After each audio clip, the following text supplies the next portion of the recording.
Hello. Hey. Testing audio. Does it sound okay?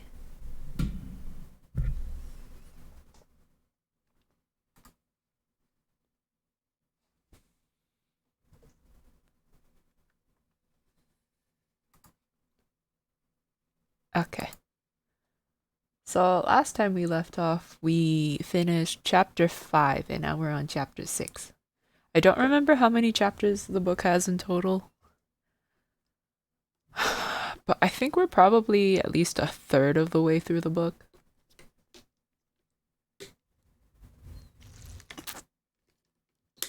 Oh! Oh my god, I'm such a dumbass. Hold on, I forgot the audio.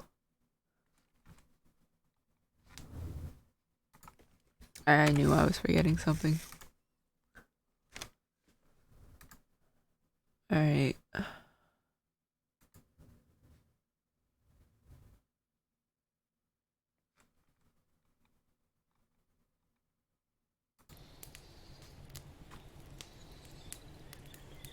There we go. That's not too loud, is it?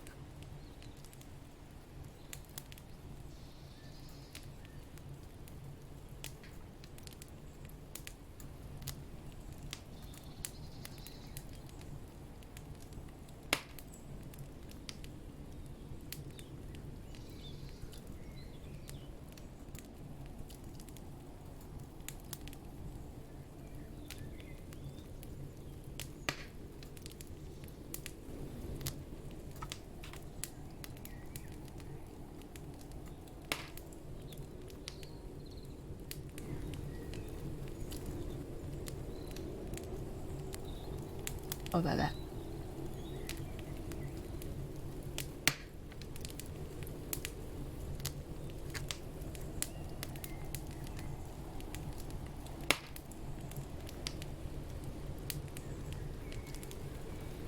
I need to add a rain to this thing for next week.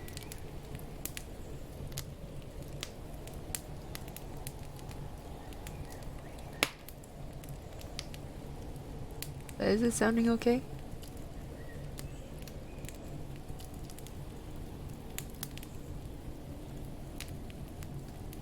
Oh, I don't like the rain in this one though. It doesn't loop nicely.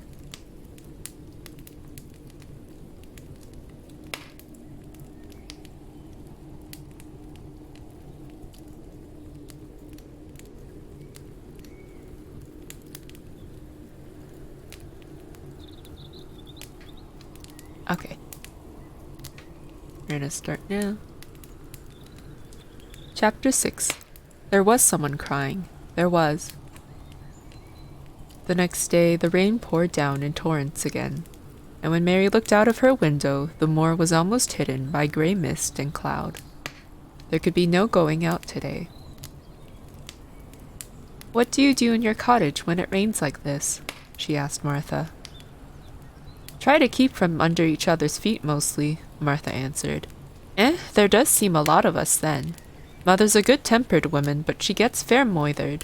The biggest ones goes out in the cowshed and plays there. Dickon, he doesn't mind the wet. He goes out just the same as if the sun was shinin'. He says he sees things on rainy days as doesn't show when it's fair weather. He once found a little fox cub half drowned in its hole, and he brought it home in the bosom of his shirt to keep it warm. Its mother had been killed nearby, and the hole was swum out, and the rest of the litter was dead. He's got it at home now. He found a half-drowned young crow another time, and he brought it home too, and he tamed it.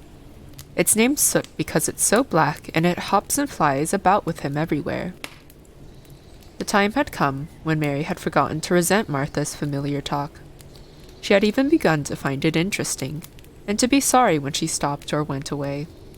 The stories she had been told by her ayah when she lived in India had been quite unlike those Martha had to tell about the moorland cottage, which held 14 people who lived in 4 little rooms and never had quite enough to eat. The children seemed to tumble about and amuse themselves like a litter of rough, good-natured collie puppies. Mary was most attracted by the mother and Dickon. When Martha told stories of what mother said or did, they always sounded comfortable. If I had a raven or a fox cub, I could play with it, said Mary.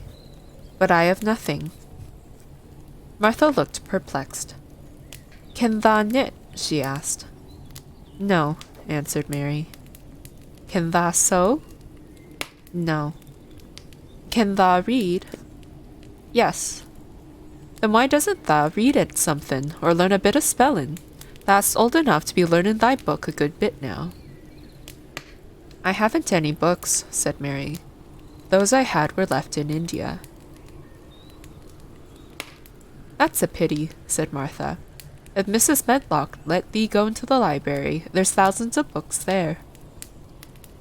Mary did not ask where the library was, because she was suddenly inspired by a new idea. She made up her mind to go and find it herself. She was not troubled about Mrs. Medlock. Mrs. Medlock seemed always to be in her comfortable housekeeper's sitting room downstairs. In this queer place one scarcely ever saw anyone at all. In fact, there was no one to see but the servants, and when their master was away, they lived a luxurious life below stairs, where there was a huge kitchen hung about with shining brass and pewter, and a large servants' hall where there were 4 or 5 abundant meals eaten every day, and where a great deal of lively romping went on when Mrs. Medlock was out of the way. That sounds like a lot of meals, 4 or 5 a day? I don't think I could eat that much. Mary's meals were served regularly, and Martha waited on her, but no one troubled themselves about her in the least. Mrs. Medlock came and looked at her every day or two, but no one inquired what she did or told her what to do. She supposed that perhaps this was the English way of treating children. In India, she had always been attended by her ayah, who had followed her about and waited on her, hand and foot. She had often been tired of her company. Now she was followed by nobody, and she was learning to dress herself because Martha looked as though she thought she was silly and stupid when she wanted to have things handed to her and put on. Hasn't tha got good sense? She said once, when Mary had stood waiting for her to put on her gloves for her. Our Susan Ann is twice as sharp as thee, and she's only 4 year old. Sometimes tha looks fair soft in the head. Mary had worn her contrary scowl for an hour after that, but it made her think several entirely new things. She stood at the window for about 10 minutes this morning after Martha had swept up the hearth for the last time and gone downstairs. She was thinking over the new idea which had come to her when she heard of the library.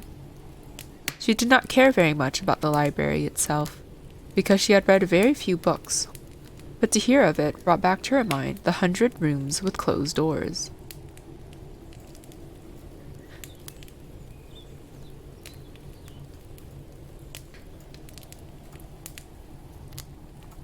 She wondered if they were all really locked, and what she would find if she could get into any of them. Were there 100 really? Why shouldn't she go and see how many doors she could count? It would be something to do on this morning when she could not go out. She had never been taught to ask permission to do things, and she knew nothing at all about authority, so she would not have thought it necessary to ask Mrs. Medlock if she might walk about the house, even if she had seen her. She opened the door of the room and went into the corridor, and then she began her wanderings. It was a long corridor, and it branched into other corridors, and it led her up short flights of steps which mounted to others again. There were doors, and there were pictures on the walls. Sometimes they were pictures of dark, curious landscapes, but oftenest they were portraits of men and women in queer, grand costumes made of satin and velvet. She found herself in one long gallery, whose walls were covered with these portraits. She had never thought there could be so many in any house. She walked slowly down this place and stared at the faces, which also seemed to stare at her. She felt as if they were wondering what a little girl from India was doing in their house. Some were holding pictures of children, little girls in thick satin frocks which reached to their feet and stood out about them, and boys with puff sleeves and lace collars and long hair, or with big ruffs around their necks.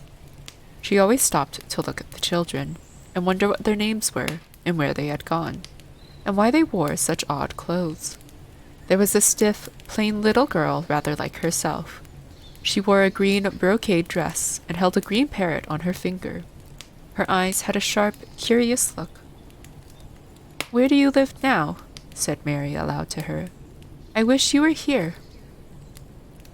Surely no other little girl ever spent such a queer morning. It seemed as if there was no one in all the huge, rambling house but her own small self, wandering about upstairs and down, through narrow passages and wide ones, where it seemed to her that no one but herself had ever walked. Since so many rooms had been built, people must have lived in them, but it all seemed so empty that she could not believe it true. It was not until she climbed to the second floor that she thought of turning the handle of a door. All the doors were shut, as Mrs. Medlock had said they were, but at last she put her hand on the handle of one of them and turned it. She was almost frightened for a moment when she felt that it turned without difficulty, and that when she pushed upon the door itself, it slowly and heavily opened. It was a massive door, and opened into a big bedroom.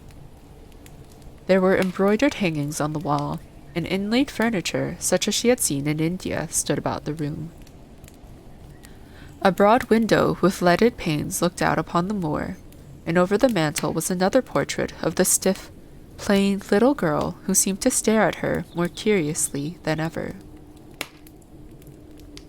"Perhaps she slept here once," said Mary. "She stares at me so that she makes me feel queer." After that she opened more doors and more.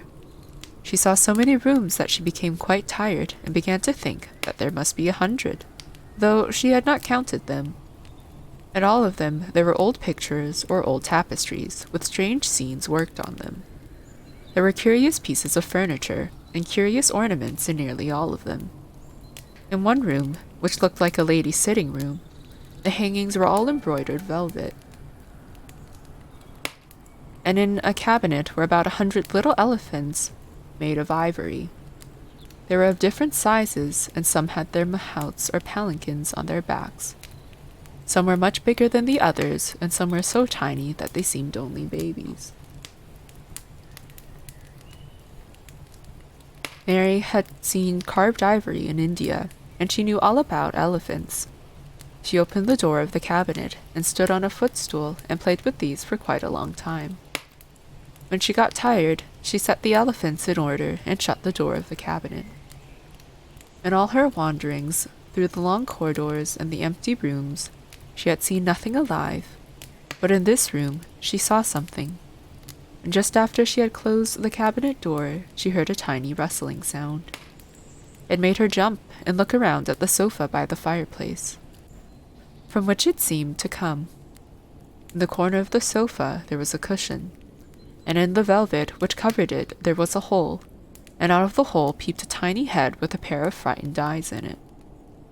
Mary crept softly across the room to look. The bright eyes belonged to a little gray mouse, and the mouse had eaten a hole into the cushion, and made a comfortable nest there. 6 baby mice were cuddled up asleep near her. If there was no one else alive in the 100 rooms, there were 7 mice who did not look lonely at all. "If they wouldn't be so frightened, I would take them back with me," said Mary. She had wandered about long enough to feel too tired to wander any further, and she turned back. 2 or 3 times she lost her way by turning down the wrong corridor, and was obliged to ramble up and down until she found the right one. But at last she reached her own floor again, though she was some distance from her own room and did not know exactly where she was. "I believe I have taken a wrong turning again," she said, standing still at what seemed the end of a short passage with tapestry on the wall. "I don't know which way to go. How still everything is." It was while she was standing here, and just after she had said this, that the stillness was broken by a sound. It was another cry, but not quite like the one she had heard last night. It was only a short one, a fretful, childish whine muffled by passing through walls. "It's nearer than it was," said Mary, her heart beating rather faster. "And it is crying." She put her hand accidentally upon the tapestry near her, and then sprang back, feeling quite startled. The tapestry was the covering of a door which fell open, and showed her that there was another part of the corridor behind it, and Mrs. Medlock was coming up it with her bunch of keys in her hand and a very cross look on her face. "What are you doing here?" she said, and she took Mary by the arm and pulled her away. "What did I tell you?" "I turned round the wrong corner," explained Mary. "I didn't know which way to go, and I heard someone crying." She quite hated Mrs. Medlock at the moment, but she hated her more the next. "You didn't hear anything of the sort," said the housekeeper. "You come along back to your own nursery, or I'll box your ears." And she took her by the arm, and half pushed, half pulled her up one passage and down another, until she pushed her in at the door of her own room. "Now," she said, "you stay where you're told to stay, or you'll find yourself locked up. The master had better get you a governess, same as he said he would. You're one that needs someone to look sharp after you. I've got enough to do." She went out of the room and slammed the door after her, and Mary went and sat on the hearth-rug, pale with rage. She did not cry, but ground her teeth. There was someone crying. There was, she said to herself.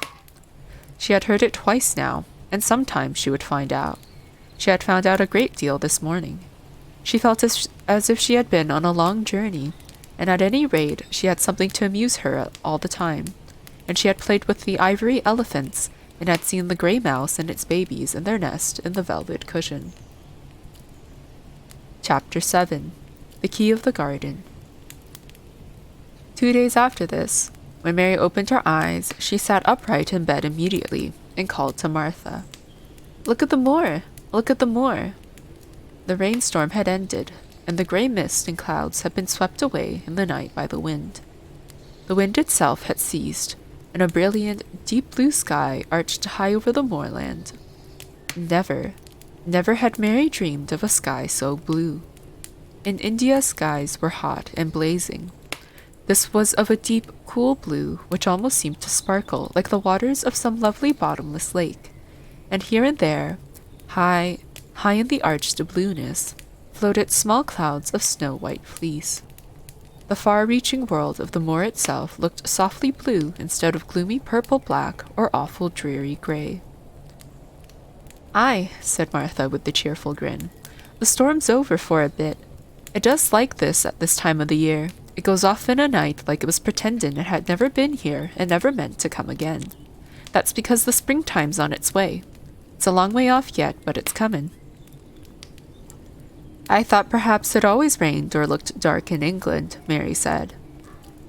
No," said Martha, sitting up on her heels among her black lead brushes. "Not of the sort." "What does that mean?" asked Mary seriously. In India, the natives spoke different dialects, which only a few people understood, so she was not surprised when Martha used words she did not know. Martha laughed as she had done the first morning. "There now," she said. "I've talked broad Yorkshire again like Mrs. Medlock said I mustn't. Not of the sort means nothing of the sort." Slowly and carefully. "But it takes so long to say it. Yorkshire is the sunniest place on earth when it's sunny. I told thee tha'd like the moor after a bit.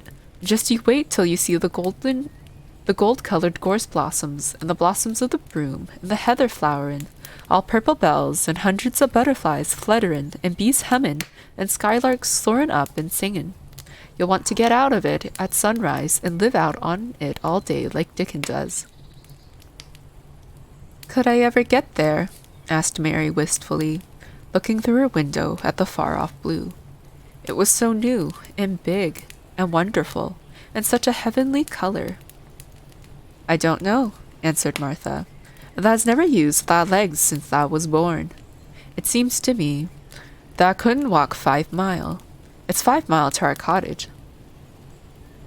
"I should like to see your cottage."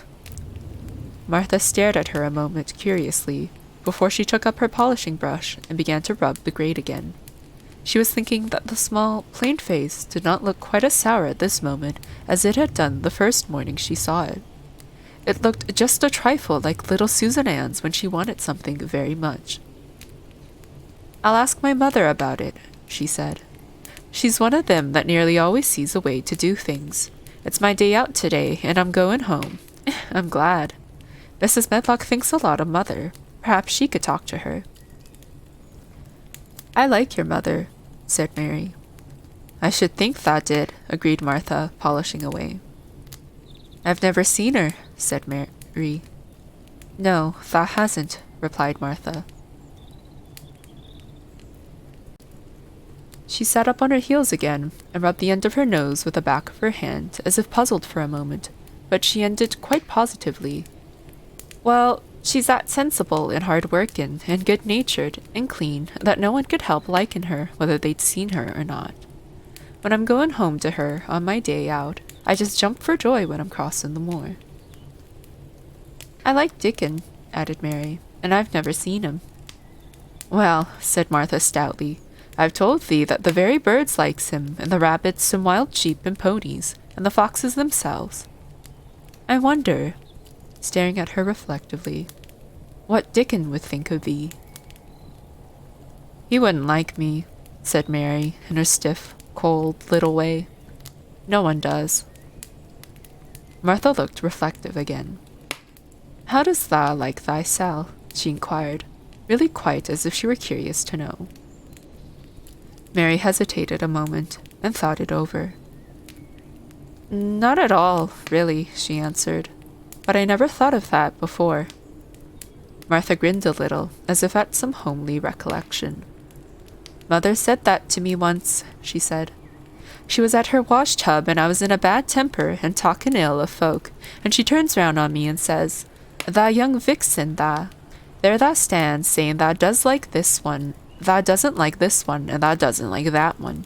How does tha like thysel? It made me laugh, and it brought me to my senses in a minute. She went away in high spirits as soon as she had given Mary her breakfast. She was going to walk 5 miles across the moor to the cottage, and she was going to help her mother with the washing, and do the week's baking, and enjoy herself thoroughly. Mary felt lonelier than ever when she knew she was no longer in the house.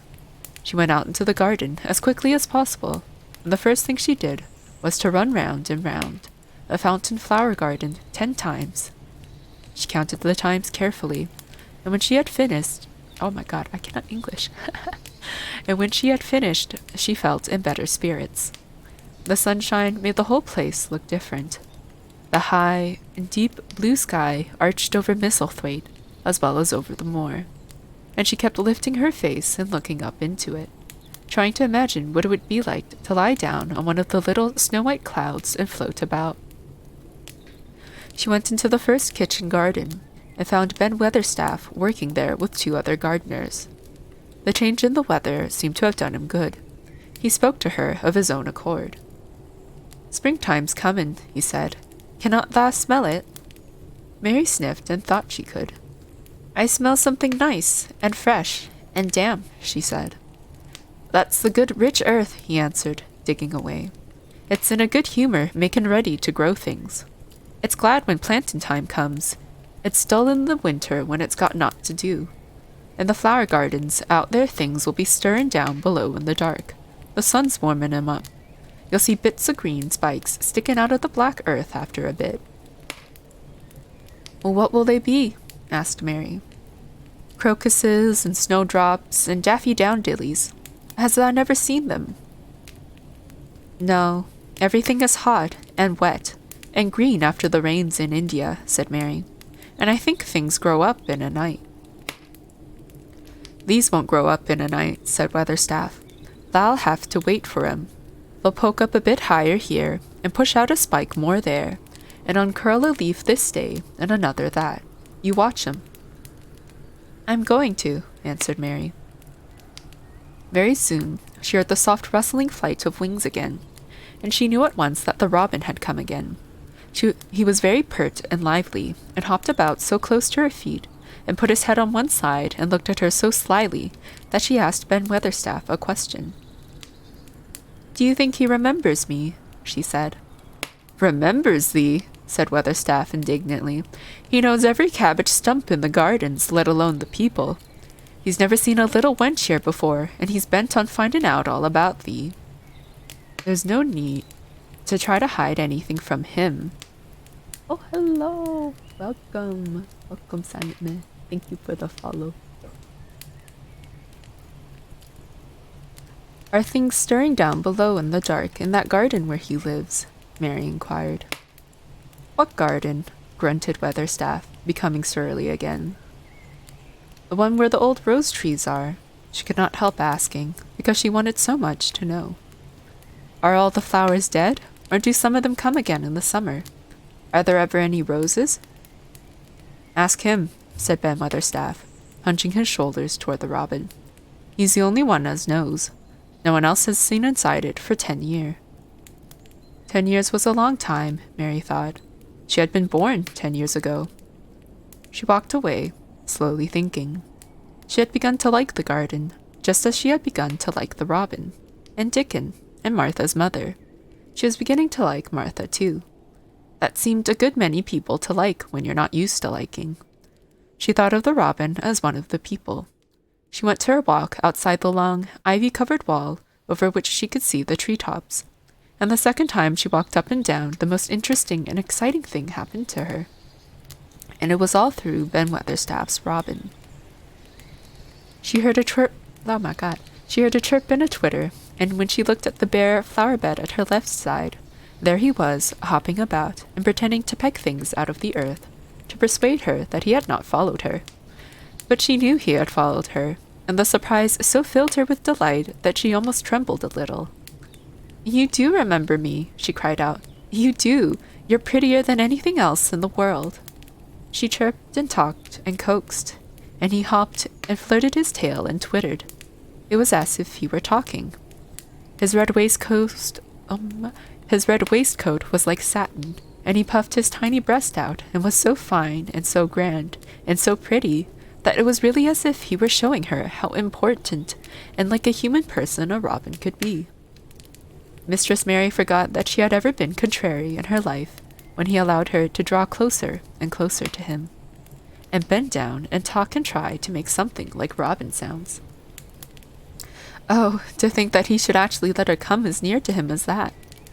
He knew nothing in the world would make her put out her hand toward him, or startle him in the least tiniest way. He knew it because he was a real person, only nicer than any other person in the world. She was so happy that she scarcely dared to breathe. The flower bed was not quite bare. It was bare of flowers because the perennial plants had been cut down for their winter rest. But there were tall shrubs and low ones which grew together at the back of the bed, and as the robin hopped about under them, she saw him hop over a small pile of freshly turned up earth. He stopped on it to look for a worm. The earth had been turned up because a dog had been trying to dig up a mole, and he had scratched quite a deep hole. Mary looked at it, not really knowing why the hole was there, and as she looked, she saw something almost buried in the newly turned soil. It was something like a ring of rusty iron or brass, and when the robin flew up into a tree nearby, she put out her hand and picked the ring up. It was more than a ring, however. It was an old key which looked as if it had been buried a long time. Mistress Mary stood up and looked at it with an almost frightened face as it hung from her finger. Perhaps it has been buried for 10 years, she said in a whisper. Perhaps it is the key to the garden. Chapter 8. The Robin Who Showed the Way. She looked at the key quite a long time. She turned it over and thought about it. As I have said before, she was not a child who had been trained to ask permission or consult her elders about things. All she thought about the key was that if it was the key to the closed garden, and she could find out where the door was, she could perhaps open it and see what was inside the walls, and what had happened to the old rose trees. It was because it had been shut up so long that she wanted to see it. It seemed as if it must be different from other places, and that something strange must have happened to it during 10 years. Besides that, if she liked it, she could go into it every day and shut the door behind her, and she could make up some play of her own and play it quite alone, because nobody would ever know where she was, but would think the door was still locked and the key buried in the earth. The thought of that pleased her very much. Living, as it were, all by herself in a house with 100 mysteriously closed rooms, and having nothing whatever to do to amuse herself, had set her inactive brain to working, and was actually awakening her imagination. There is no doubt that the fresh, strong, pure air from the moor had a great deal to do with it, just as it had given her an appetite, and fighting with the wind had stirred her blood. So the same things had stirred her mind. In India, she had always been too hot and languid and weak to care much about anything. But in this place, she was beginning to care and to want to do new things. Already she felt less contrary, though she did not know why. She put the key in her pocket and walked up and down her walk.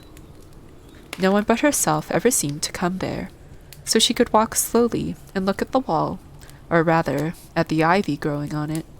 The ivy was the baffling thing. Howsoever carefully she looked, she could see nothing but thickly growing, glossy, dark green leaves. She was very much disappointed. Something of her contrariness came back to her as she paced the walk and looked over it at the treetops, and sighed. It seemed so silly, she said to herself, to be near it and not be able to get in. She took the key in her pocket when she went back to the house, and she made up her mind that she would always carry it with her when she went out, so that if she should ever discover the hidden door, she would be ready. Mrs. Medlock had allowed Martha to sleep all night at the cottage, but she was back at her work in the morning, with cheeks redder than ever and in the best of spirits. "I got up at 4 o'clock, she said. It was pretty out on the moor, with the birds getting up and the rabbits scampering about and the sun rising. I didn't walk all the way. A man gave me a ride in his cart, and I tell you, I did enjoy myself." She was full of stories of the delights of her day out. Her mother had been glad to see her, and they had got the baking and washing all out of the way. She had even made each of the children a dough cake with a bit of brown sugar in it. Cozy mood, yes. I thought it would be nice to have a cozy mood while I'm reading. I'm glad you liked it. Thank you. I had 'em all piping hot when they came in from playing on the moor, and the cottage all smelt oh nice, clean hot bacon, and there was a good fire, and they just shouted for joy. Our Dickon, he said our cottage was good enough for a king to live in. In the evening, they had all sat round the fire, and Martha and her mother had sewed patches on torn clothes and mended stockings, and Martha had told them about the little girl who had come from India, and who had been waited on all her life by what Martha called blacks, until she didn't know how to put on her own stockings. They did like to hear about you," said Martha. "They wanted to know all about the blacks and about the ships you came in. I couldn't tell 'em enough." Mary reflected a little. "I'll tell you a great deal more before your next day out," she said, "so that you will have more to talk about. I dare say they would like to hear about riding on elephants and camels, and about the officers going to hunt tigers." "My word!" cried delighted Martha. "It would set 'em clean off their heads. Would that really do that, miss? It would be the same as a wild beast show like we heard they had in York once." "India is quite different from Yorkshire," Mary said slowly, as she thought the matter over. "I never thought of that. Did Dickon and your mother like to hear about me?" "Why, our Dickon's eyes nearly started out of his head when they got that round," answered Martha. "But mother, she was put out about your seeming to be all by yourself like. She said, 'Hasn't Mr. Craven got no governess for her, nor no nurse?' And I said, 'No, he hasn't, though Mrs. Medlock says he will when he thinks of it. But she says he mayn't think of it for 2 or 3 years. "I don't want a governess," said Mary sharply. "But mother says you ought to be learning your book by this time, and you ought to have a woman to look after you, and she says, 'Now, Martha, you just think how you'd feel yourself in a big place like that, wandering about all alone and no mother. You do your best to cheer her up,' she says. And I said I would." Mary gave her a long, steady look. "You do cheer me up," she said. "I like to hear you talk." Presently, Martha went out of the room and came back with something held in her hands under her apron. "What does that think?" she said with a cheerful grin. "I've brought thee a present." "A present?" exclaimed Mistress Mary. "How could a cottage full of 14 hungry people give anyone a present?" "A man was driving across the moor peddling," Martha explained, "and he stopped his cart at our door. He had pots and pans and odds and ends, But Mother had no money to buy anything. Just as he was going away, Elizabeth Ellen called out, "Mother, he's got skipping ropes with red and blue handles." And Mother, she calls out quite sudden, "Here, stop, mister. How much are they?" And he says, "Tuppence." And Mother, she began fumbling in her pocket, and she says to me, "Martha, thou's brought me thy wages like a good lass, and I've got 4 places to put every penny, but I'm just going to take tuppence out of it to buy that child a skipping rope." And she bought one, and here it is. She brought it out from under her apron and exhibited it quite proudly. It was a strong, slender rope with a striped red and blue handle at each end. But Mary Lennox had never seen a skipping rope before. She gazed at it with a mystified expression. "What is it for?" she asked curiously. "For?" cried out Martha. "Does that mean they've got no skipping ropes in India, for all they've got elephants and tigers and camels? No wonder most of them's black. This is what it's for. Just watch me." And she ran into the middle of the room and, taking a handle in each hand, began to skip and skip and skip, while Mary turned in her chair to stare at her, and the queer faces in the old portraits seemed to stare at her too, and wonder what on earth this common little cottager had the impudence to be doing under their very noses. But Martha did not even see them.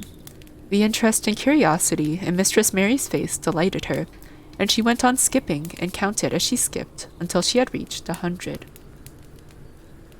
"I could skip longer than that," she said when she stopped. "I've skipped as much as 500 when I was 12, but I wasn't as fat then as I am now, and I was in practice." Mary got up from her chair, beginning to feel excited herself. "It looks nice," she said. "Your mother is a kind woman. Do you think I could ever skip like that?" "You just try it," urged Martha, handing her the skipping rope. "You can't skip 100 at first, but if you practice, you'll mount up. That's what Mother said. She says, 'Nothing will do her more good than skipping rope. It's the sensiblest toy a child could have. Let her play out in the fresh air skipping, and it'll stretch her legs and arms and give her some strength in them.'" It was plain that there was not a great deal of strength in Mistress Mary's arms and legs when she first began to skip. She was not very clever at it, but she liked it so much that she did not want to stop. "Put on that things and run and skip out of doors," said Martha. "Mother said I must tell you to keep out of doors as much as you could, even when it rains a bit, so as thou wrap up and warm." Mary put on her coat and hat and took her skipping rope over her arm. She opened the door to go out, and then suddenly thought of something and turned back rather slowly. "Martha," she said, "they were your wages. It was your 2 pence, really. Thank you." She said it stiffly because she was not used to thanking people or noticing that they did things for her. "Thank you," she said, and held out her hand because she did not know what else to do. Martha gave her hand a clumsy little shake, as if she was not accustomed to this sort of thing either. Then she laughed. "Huh? Thou'rt a queer old womanish thing," she said. "If that'd been our Elizabeth Ellen, that'd have given me a kiss." Mary looked stiffer than ever. "Do you want me to kiss you?" Martha laughed again. "Nay, not me," she answered. "If that was different, perhaps thou'd want to thysel, but that isn't. Run off outside and play with thy rope." Mistress Mary felt a little awkward as she went out of the room. Yorkshire people seemed strange, and Martha was always rather a puzzle to her. At first she had disliked her very much, but now she did not. The skipping rope was a wonderful thing. She counted and skipped and counted, until her cheeks were quite red, and she was more interested than she had ever been since she was born. The sun was shining, and a little wind was blowing. Not a rough wind, but one which came in delightful little gusts, and brought a fresh scent of newly turned earth with it.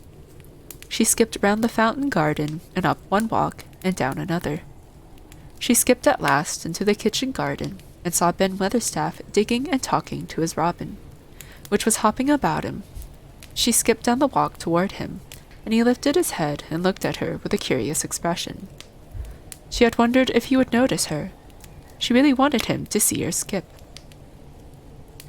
"Well," he exclaimed, Upon my word, perhaps thou'rt a young'un after all, and perhaps thou'st got child's blood in thy veins instead of sour buttermilk. Thou skipped red into thy cheeks as sure as my name's Ben Weatherstaff. I wouldn't have believed thou could do it.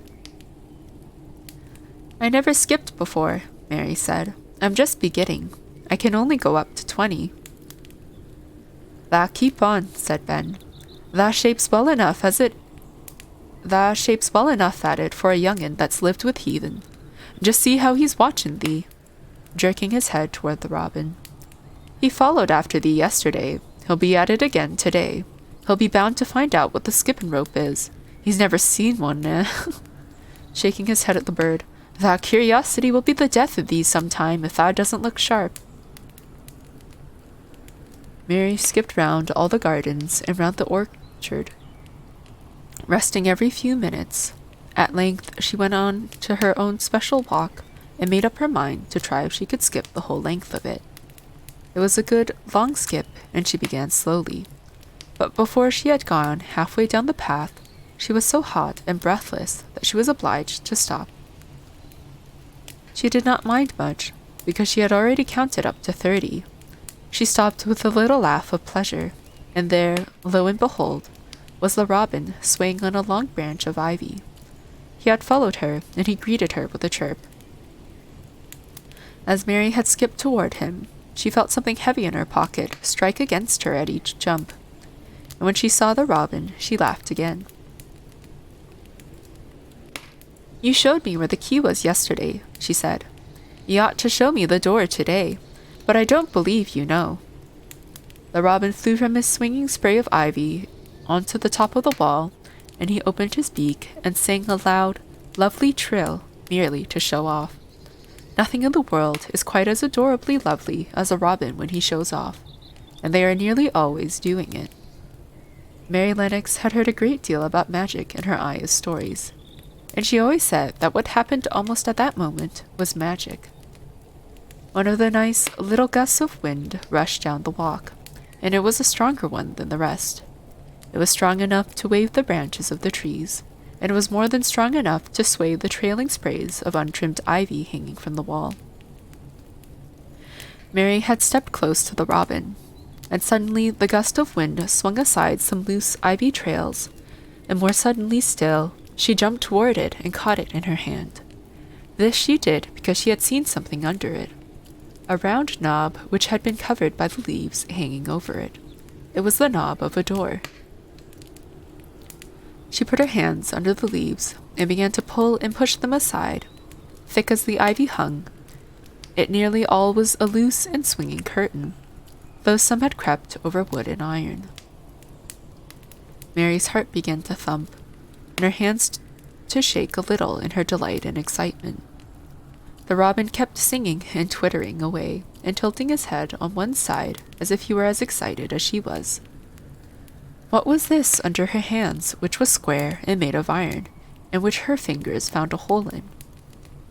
It was the lock of the door, which had been closed 10 years, and she put her hand in her pocket, drew out the key, and found it fitted the keyhole. She put the key in and turned it. It took 2 hands to do it, but it did turn. And then she took a long breath and looked behind her up the long walk to see if anyone was coming. No one was coming. No one ever did come, it seemed, and she took another long breath, because she could not help it, and she held back the swinging curtain of ivy, and pushed back the door, which opened slowly, slowly. Then she slipped through it, and shut it behind her, and stood with her back against it, looking about her, and breathing quite fast with excitement, and wonder, and delight. She was standing inside the secret garden. Chapter 9. The strangest house anyone ever lived in.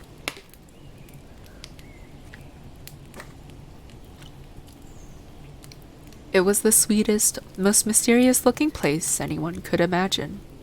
The high walls which shut it in were covered with the leafless stems of climbing roses, which were so thick that they were matted together. Mary Lennox knew they were roses because she had seen a great many roses in India. All the ground was covered with grass of a wintry brown, and out of it grew clumps of bushes, which were surely rose bushes if they were alive. There were numbers of standard roses, which had so spread their branches that they were like little trees. There were other trees in the garden, and one of the things which made the place look strangest and loveliest was that climbing roses had run all over them, and swung down long tendrils which made light swaying curtains. And here and there they had caught at each other, or at a far-reaching branch, and had crept from one tree to another, and made lovely bridges of themselves. There were neither leaves nor roses on them now, and Mary did not know whether they were dead or alive, but their thin, gray, or brown branches and sprays looked like a sort of hazy mantle spreading over everything, walls and trees and even brown grass, where they had fallen from their fastenings and run along the ground. It was this hazy tangle from tree to tree which made it all look so mysterious. Mary had thought it must be different from other gardens, which had not been left all by themselves so long, and indeed, it was different from any other place she had ever seen in her life. "How still it is," she whispered. "How still." Then she waited a moment and listened at the stillness. The robin, who had flown to his treetop, was still as all the rest. He did not even flutter his wings. He sat without stirring and looked at Mary. "No wonder it is still," she whispered again. "I am the first person who has spoken in here for 10 years. She moved away from the door, stepping as softly as if she were afraid of awakening someone. She was glad that there was grass under her feet, and that her steps made no sound. She walked under one of the fairy-like gray arches between the trees and looked up at the sprays and tendrils which formed them. "I wonder if they are all quite dead," she said. "Is it all a quite dead garden? I wish it wasn't." If she had been Ben Weatherstaff, she could have told whether the wood was alive by looking at it, but she could only see that there were only gray or brown sprays and branches, and none showed any life or even a tiny leaf bud anywhere. But she was inside the wonderful garden, and she could come through the door under the ivy any time, and she felt as if she had found a world all of her own. The sun was shining inside the 4 walls, and the high arch of blue sky over this particular piece of Misselthwaite seemed even more brilliant and soft than it was over the moor. The robin flew down from his treetop and hopped about or flew after her from one bush to another. He chirped a good deal and had a very busy air, as if he were showing her things. Everything was strange and silent, and she seemed to be hundreds of miles away from anyone. But somehow she did not feel lonely at all. All that troubled her was her wish that she knew whether all the roses were dead, or if perhaps some of them had lived and might put out leaves and buds as the weather got warmer. She did not want it to be a quite dead garden. If it were a quite alive garden, how wonderful it would be, and what thousands of roses would grow on every side. Her skipping rope had hung over her arm when she came in, and after she had walked about for a while, she thought she would skip round the whole garden, stopping when she wanted to look at things. There seemed to have been grass paths here and there, and in 1 or 2 corners there were alcoves of evergreen with stone seats or tall, moss-covered flower urns in them. As she came near the second of these alcoves, she stopped skipping. There had once been a flower bed in it, and she thought she saw something sticking out of the black earth. Some sharp, little pale green points. She remembered what Ben Weatherstaff had said, and she knelt down to look at them. "Yes, they are tiny growing things, and they might be crocuses or snowdrops or daffodils," she whispered. She bent very close to them and sniffed the fresh scent of the damp earth. She liked it very much. "Perhaps there are some other ones coming up in other places," she said. "I will go all over the garden and look." She did not skip, but walked. She went slowly and kept her eyes on the ground. She looked in the old border beds and among the grass, and after she had gone round, trying to miss nothing, she had found ever so many more sharp, pale green points, and she had become quite excited again. "It isn't a quite dead garden," she cried out softly to herself. "Even if the roses are dead, there are other things alive." She did not know anything about gardening, but the grass seemed so thick in some of the places where the green points were pushing their way through that she thought they did not seem to have enough room to grow. She searched around until she found a rather sharp piece of wood and knelt down and dug and weeded out the weeds and grass until she made nice little clear places around them. "Now they look as if they could breathe," she said, after she had finished with the first ones. "I'm going to do ever so many more. I'll do all I can see. If I haven't time today, I can come tomorrow." She went from place to place and dug and weeded, and enjoyed herself so immensely that she was led on from bed to bed, and into the grass under the trees. The exercise made her so warm that she first threw her coat off and then her hat, and without knowing it, she was smiling down onto the grass and the pale green points all the time.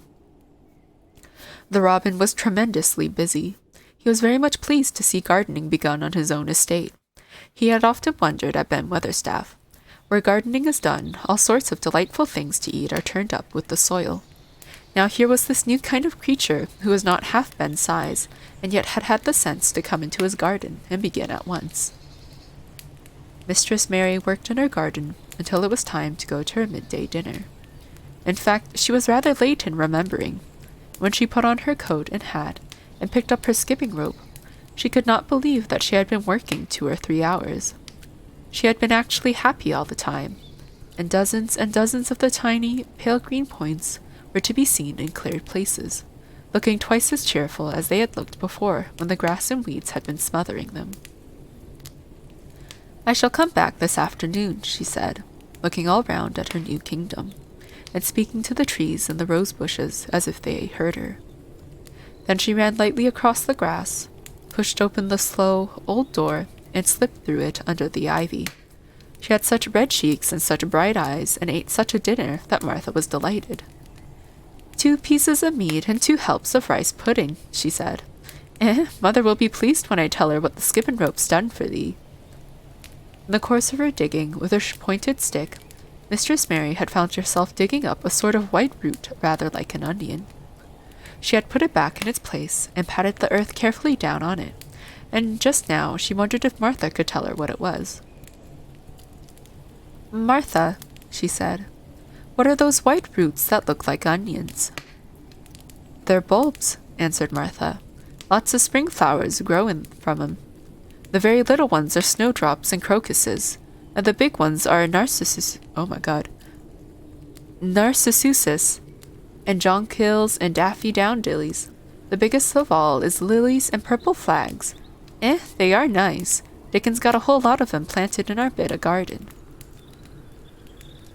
"Does Dickon know all about them?" asked Mary, a new idea taking possession of her. "Our Dickon can make a flower grow out of a brick wall.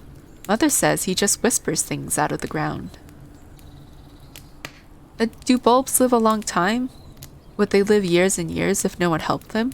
inquired Mary anxiously. "They're things as helps themselves," said Martha. "That's why poor folk can afford to have 'em. If you don't trouble 'em, most of 'em will work away underground for a lifetime, and spread out and have little uns. There's a place in the park woods here where there's snowdrops by thousands. They're the prettiest sight in Yorkshire when the spring comes. No one knows when they were first planted." "I wish the spring was here now," said Mary. "I want to see all the things that grow in England."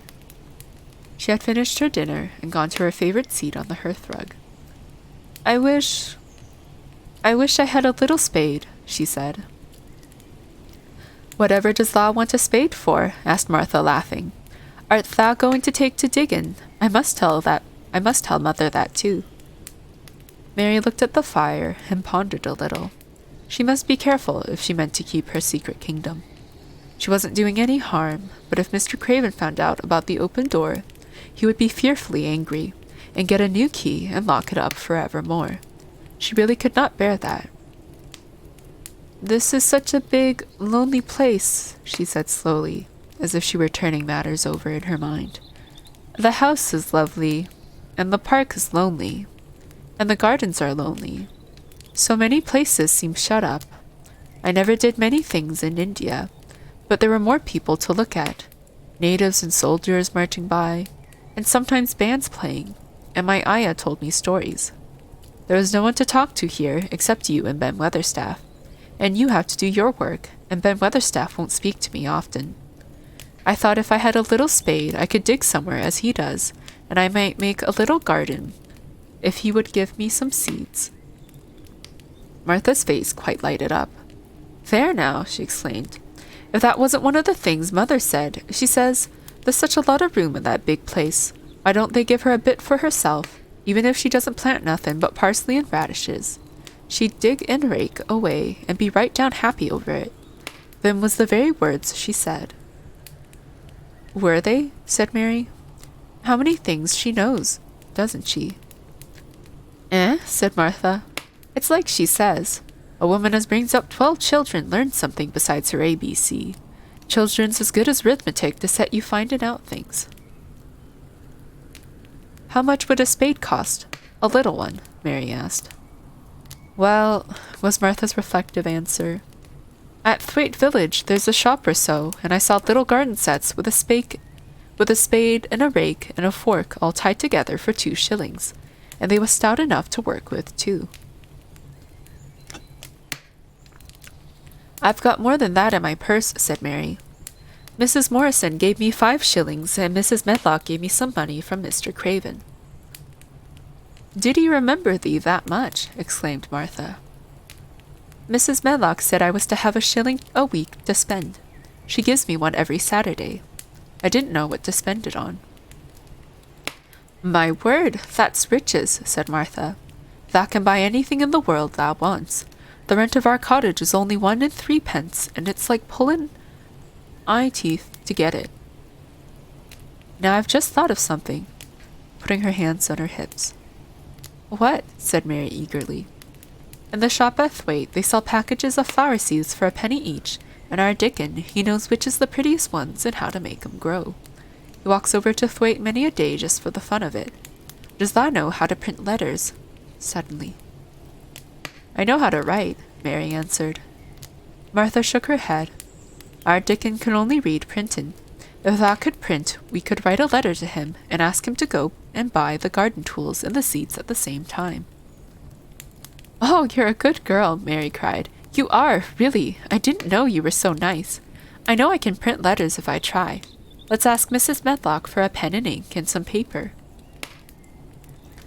"I've got some of my own," said Martha. "I bought 'em so I could print a bit of a letter to Mother of a Sunday. I'll go and get it." She ran out of the room, and Mary stood by the fire and twisted her thin little hands together with sheer pleasure. "If I have a spade," she whispered, "I can make the earth nice and soft and dig up weeds. If I have seeds and can make flowers grow, the garden won't be dead at all. It'll come alive." She did not go out again. She did not go out again that afternoon, because when Martha returned with her pen and ink and paper, she was obliged to clear the table and carry the plates and dishes downstairs. And when she got into the kitchen, Mrs. Medlock was there and told her to do something. So Mary waited for what seemed to her a long time before she came back. Then it was a serious piece of work to write to Dickon. Mary had been taught very little because her governess had disliked her too much to stay with her. She could not spell particularly well, but she found that she could print letters when she tried. This was the letter Martha dictated to her. "My dear Dickon, this comes hoping to find you well as it leaves me at present. Miss Mary has plenty of money, and will you go to Thwaite and buy her some flower seeds and a set of garden tools to make a flower bed? Pick the prettiest ones and easy to grow, because she has never done it before, and lived in India, which is different. Give my love to Mother and every one of you. Miss Mary is going to tell me a lot more so that on my next day out you can hear about elephants and camels and gentlemen going hunting lions and tigers. Your lovely sister, Martha Phoebe Sowerby." "We'll put the money in the envelope, and I'll get the butcher's boy to take it in his cart. He's a great friend of Dickon's," said Martha. "How shall I get the things when Dickon buys them?" asked Mary. "He'll bring 'em to you himself. He'll like to walk over this way." "Oh!" exclaimed Mary. "Then I shall see him. I never thought I should see Dickon." "Does thou want to see him?" asked Martha suddenly. She had looked so pleased. "Yes, I do. I never saw a boy foxes and crows loved. I want to see him very much." Martha gave a little start, as if she suddenly remembered something. "Now to think," she broke out, "to think of me forgetting that there, and I thought I was going to tell you first thing this morning. I asked Mother, and she said she'd ask Mrs. Medlock her own self." "Do you mean?" Mary began. "What I said Tuesday. Ask her if you might be driven over to our cottage some day, and have a bit of Mother's hot oat cake and butter and a glass of milk." It seemed as if all the interesting things were happening in one day. To think of going over the moor in the daylight and when the sky was blue. To think of going into the cottage which held 12 children. "Does she think Mrs. Medlock would let me go?" she asked quite anxiously. "Aye, she thinks she would. She knows what a tidy woman Mother is, and how clean she keeps the cottage." "If I went, I should see your mother as well as Dickens," said Mary, thinking it over and liking the idea very much. "She doesn't seem to be like the mothers in India." Her work in the garden and the excitement of the afternoon ended by making her feel quiet and thoughtful. Martha stayed with her until tea time, but they sat in comfortable quiet and talked very little. But just before Martha went downstairs for the tea tray, Mary asked a question. "Martha," she said, "has the scullery maid had the toothache again today?" Martha certainly startled slightly. "What makes thee ask that?" she said. "Because when I waited so long for you to come back, I opened the door and walked down the corridor to see if you were coming, and I heard that far-off crying again, just as we heard it the other night. There isn't a wind today, so you see it couldn't have been the wind." "Eh?" said Martha restlessly. "Thou mustn't go walking about in corridors and listening. Mr. Craven would be that there angry, there's no knowing what he'd do." "I wasn't listening," said Mary. "I was just waiting for you, and I heard it. That's 3 times. "My word, there's Mrs. Medlock's bell," said Martha, and she almost ran out of the room. "It's the strangest house anyone ever lived in," said Mary drowsily, as she dropped her head on the cushioned seat of the armchair near her. Fresh air and digging and skipping rope had made her feel so comfortably tired that she fell asleep. Chapter 10. Dickon. The sun shone down for nearly a week on the secret garden. The secret garden was what Mary called it when she was thinking of it. She liked the name, and she liked still more the feeling that when its beautiful old walls shut her in, no one knew where she was. It seemed almost like being shut out of the world in some fairy place. The few books she had read and liked had been fairy storybooks, and she had read of a secret garden in some of the stories. Sometimes people went to sleep in them for 100 years, which she had thought must be rather stupid. She had no intention of going to sleep, and, in fact, she was becoming wider awake every day which passed at Misselthwaite. She was beginning to like to be out of doors. She no longer hated the wind, but enjoyed it. She could run faster and longer, and she could skip up to 100. The bulbs in the secret garden must have been much astonished. Such nice, clear places were made round them, that they had all the breathing space they wanted. And really, if Mistress Mary had known it, they began to cheer up under the dark earth and work tremendously. The sun could get at them and warm them, and when the rain came down it could reach them at once, so they began to feel very much alive. Mary was an odd, determined little person, and now she had something interesting to be determined about. She was very much absorbed indeed. She worked and dug and pulled up weeds steadily, only becoming more pleased with her work every hour instead of tiring of it. It seemed to her like a fascinating sort of play. She found many more of the sprouting pale green points that she had ever hoped to find. They seemed to be starting up everywhere, and each day she was sure she found tiny new ones, some so tiny that they barely peeped above the earth. There were so many that she remembered what Martha had said about the snowdrops by the thousands, and about bulbs spreading and making new ones. These had been left to themselves for 10 years, and perhaps they had spread, like the snowdrops, into thousands. She wondered how long it would be before they showed that they were flowers. Sometimes she stopped digging to look at the garden, and try to imagine what it would be like when it was covered with thousands of lovely things in bloom.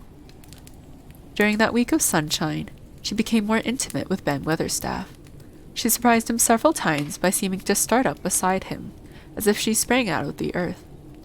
The truth was that she was afraid that he would pick up his tools and go away if he saw her coming. So she always walked toward him as silently as possible. But, in fact, he did not object to her as strongly as he had at first. Perhaps he was secretly rather flattered by her evident desire for his elderly company. Then also, she was more civil than she had been. He did not know that, when she first saw him, she spoke to him as she would have spoken to a native, and had not known that a cross, sturdy old Yorkshire man was not accustomed to salaam to his masters, and be merely commanded by them to do things. "Thou'rt like the robin," he said to her one morning, when he lifted his head and saw her standing by him. "I never knows when I shall see thee, or which side thou come from." "He's friends with me now," said Mary. "That's like him," snapped Ben Weatherstaff, "making up the womenfolk just for vanity and flightiness. There's nothing he wouldn't do for the sake of showing off and flirting his tail feathers. He's as full of pride as an egg's full of meat." He very seldom talked much, and sometimes did not even answer Mary's questions except by a grunt. But this morning he said more than usual. He stood up and rested one hobnailed boot on the top of his spade while he looked her over. "How long has thou been here?" he jerked out. "I think it's about a month," she answered. "Thou's beginning to do Misselthwaite credit," he said. "Thou's a bit fatter than thou was, and thou's not quite so yeller. Thou looked like a young plucked crow when thou first came into the garden. Thinks I to myself I never set eyes on an uglier, sour-faced young'un." Mary was not vain, and as she had never thought much of her looks, she was not greatly disturbed. "I know I'm fatter," she said. "My stockings are getting tighter. They used to make wrinkles. There's the robin, Ben Weatherstaff." There indeed was the robin, and she thought he looked nicer than ever. His red waistcoat was as glossy as satin, and he flirted his wings and tail and tilted his head and hopped about with all sorts of lively graces. He seemed determined to make Ben Weatherstaff admire him, but Ben was sarcastic. "Oh, hello, Canada love." "Aye, there thou art," he said. "Thou can put up with me for a bit sometimes when thou's got no one better. Thou's been redding up thy waistcoat and polishing thy feathers this 2 weeks. I know what thou's up to. Thou's courting some bold young madam somewhere, telling thy lies to her about being the finest cock robin on Missel Moor, and ready to fight all the rest of 'em." "Oh, look at him!" exclaimed Mary. The robin was evidently in a fascinating, bold mood. He hopped closer and closer, and looked at Ben Weatherstaff more and more engagingly. He flew on to the nearest currant bush, and tilted his head and sang a little song right at him.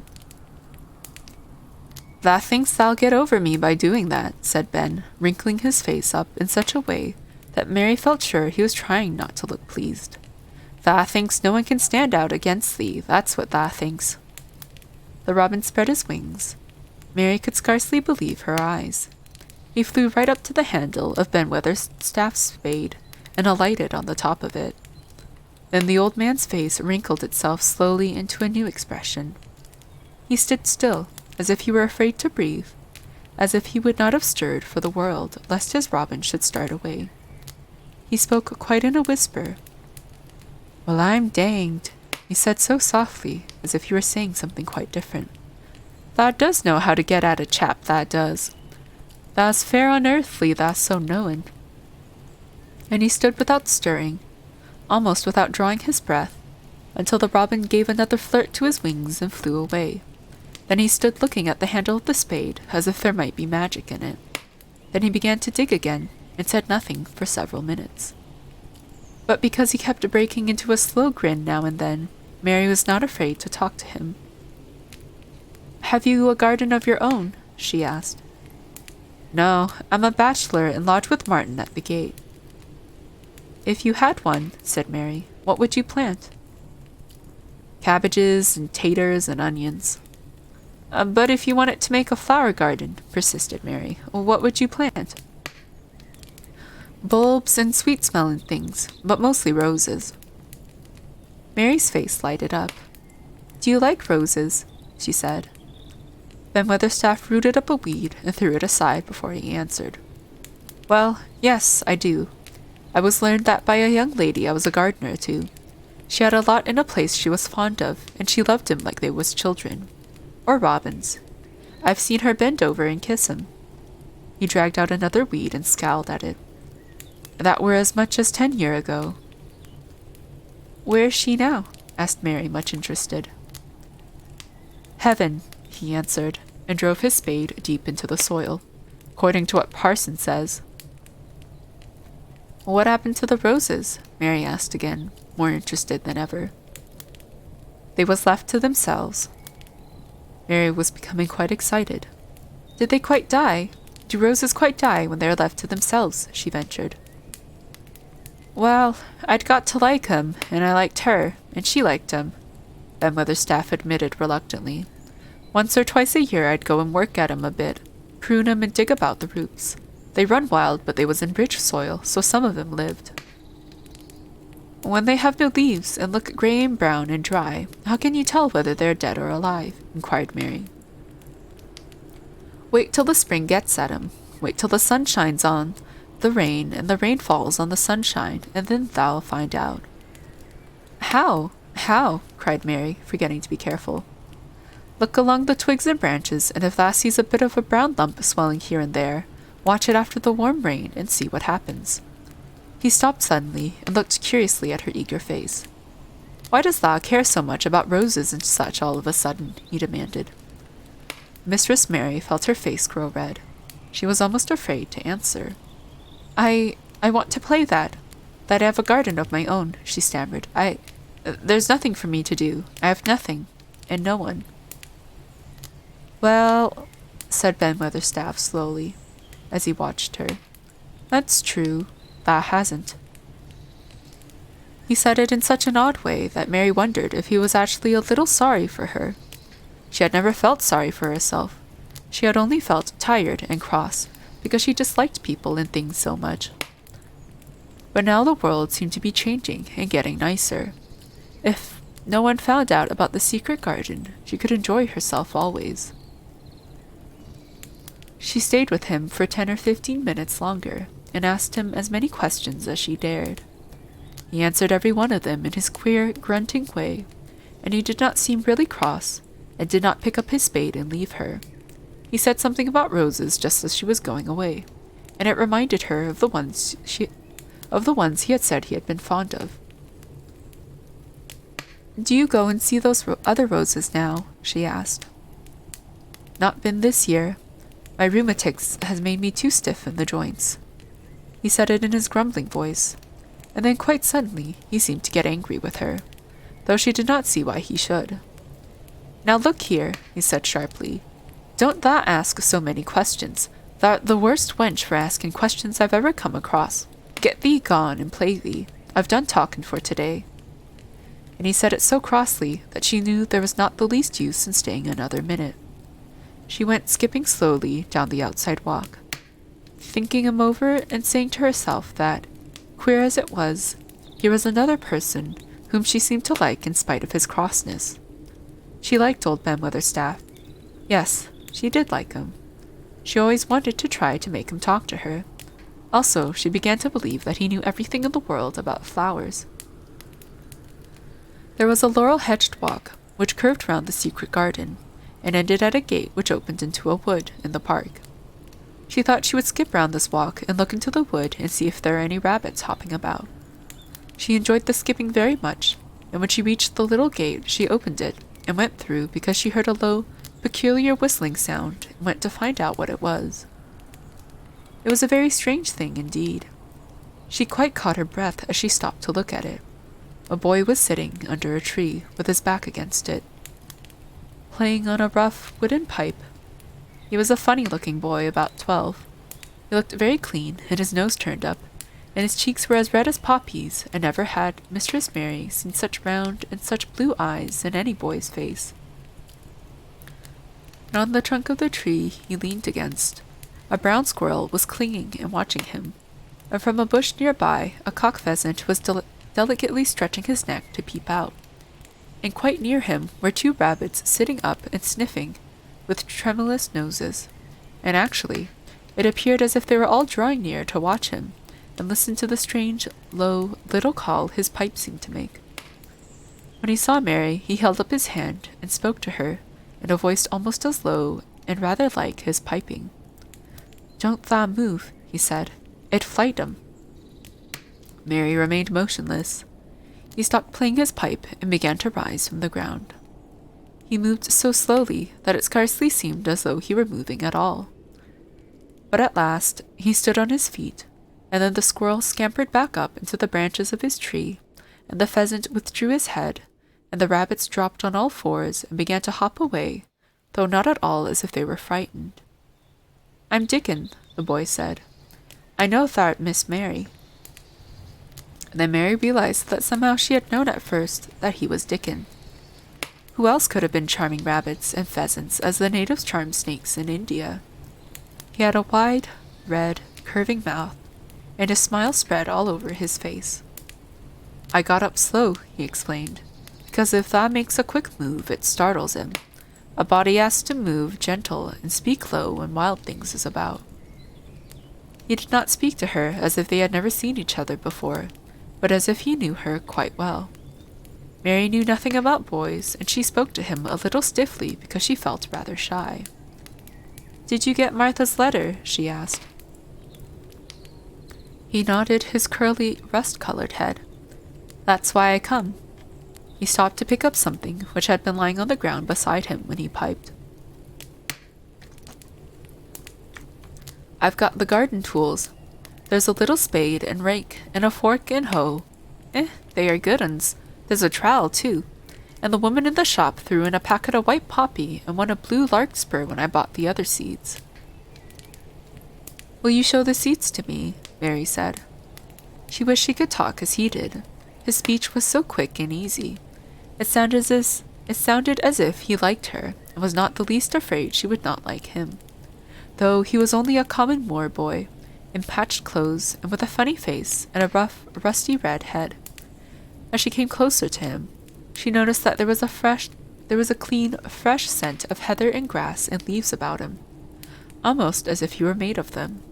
She liked it very much, and when she looked into his funny face with the red cheeks and round blue eyes, she forgot that she had felt shy. "Let us sit down on this log and look at them," she said. They sat down, and he took a clumsy little brown paper package out of his coat pocket. He untied the string, and inside there were ever so many neater and smaller packages with a picture of a flower on each one. "There's a lot of mignonette and poppies," he said. "Mignonette's the sweetest smellin' thing as grows, and it'll grow wherever you cast it, same as poppies will.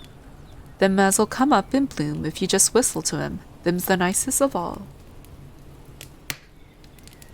He stopped and turned his head quickly, his poppy-cheeked face lighting up. "Where's that robin as is callin' us?" he said. The chirp came from a thick holly bush, bright with scarlet berries, and Mary thought she knew whose it was. "Is it really calling us?" she asked. "Aye," said Dickon, as if it was the most natural thing in the world. He's callin' someone he's friends with. That's same as sayin', 'Here I am, look at me, I wants a bit of a chat.' There he is, in the bush. Whose is he?" "He's Ben Weatherstaff's, but I think he knows me a little," answered Mary. "Aye, he knows thee," said Dickon, in his low voice again. "And he likes thee. He's took thee on. He'll tell me all about thee in a minute." He moved quite close to the bush, with the slow movement Mary had noticed before, and then he made a sound, almost like the robin's own twitter. The robin listened a few seconds, intently, and then answered quite as if he were replying to a question. "Aye, he's a friend of yours," chuckled Dickon. "Do you think he is?" cried Mary eagerly. She did so want to know. "And do you really think he likes me?" "He wouldn't come near thee if he didn't," answered Dickon. Birds is rare choosers, and a robin can flout a body worse than a man. See, he's making up to thee now. Cannot thou see a chap, he's saying? And it really seemed as if it must be true. He so sidled and twittered and tilted as he hopped on his bush. Do you understand everything birds say? Said Mary.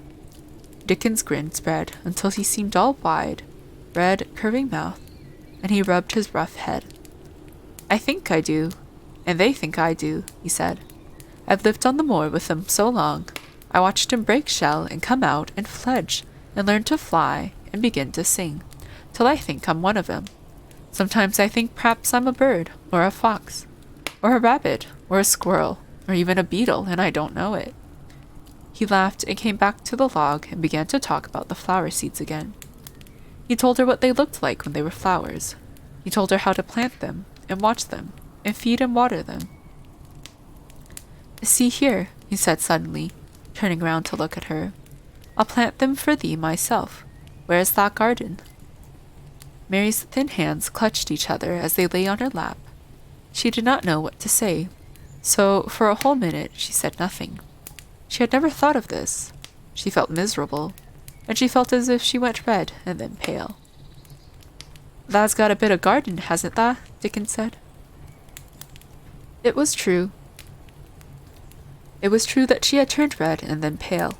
Dickens saw her do it, and as she still said nothing, he began to be puzzled. Wouldn't they give thee a bit? He asked. Hasn't thou got any yet? She held her hands even tighter and turned her eyes toward him. I don't know anything about boys, she said slowly. Could you keep a secret if I told you one? It's a great secret. I don't know what I should do if anyone found it out. I believe I should die. She said the last sentence quite fiercely. Dickon looked more puzzled than ever, and even rubbed his hand over his rough head again. But he answered quite good-humoredly. I'm keeping secrets all the time, he said. If I couldn't keep secrets from the other lads, secrets about foxes' cubs, and birds' nests, and wild things' holes, there'd be naught safe on the moor. I can keep secrets. Mistress Mary did not mean to put out her hand and clutch his sleeve, but she did it. I've stolen a garden, she said very fast. It isn't mine, it isn't anybody's. Nobody wants it, nobody cares for it, nobody ever goes into it. Perhaps everything is dead in it already, I don't know. She began to feel hot and as contrary as she had ever felt in her life. I don't care, I don't care. Nobody has any right to take it from me when I care about it, and they don't. They're letting it die, all shut in by itself. She ended passionately, and she threw her arms over her face and burst out crying. Poor little Mistress Mary. Dickens' curious blue eyes grew rounder and rounder. He said, drawing his exclamation out slowly, and the way he did it meant both wonder and sympathy. I've nothing to do, said Mary. Nothing belongs to me. I found it myself, and I got into it myself. It was only just like the robin, and they wouldn't take it from the robin. Where is it? Asked Dickon in a dropped voice. Mistress Mary got up from the log at once, and she knew she felt contrary again, and obstinate, and she did not care at all. She was imperious and Indian, and at the same time hot and sorrowful. Come with me, and I'll show you, she said. She led him round the laurel path, and to the walk where the ivy grew so thickly. Dickon followed her with a queer, almost pitying look on his face. He felt as if he were being led to look at some strange bird's nest, and must move softly. When she stepped to the wall and lifted the hanging ivy, he started. There was a door, and Mary pushed it slowly open, and they passed in together. And then Mary stood and waved her hand round defiantly. It's this, she said. It's a secret garden, and I'm the only one in the world who wants it to be alive. Dickon looked round and round about it, and round again. He almost whispered. It is a queer, pretty place. It's like as if a body was in a dream. Chapter 11. The Nest of the Missel Thrush. For 2 or 3 minutes he stood looking round him, while Mary watched him, and then he began to walk about softly, even more lightly than Mary had walked the first time she had found herself inside the 4 walls. His eyes seemed to be taking in everything.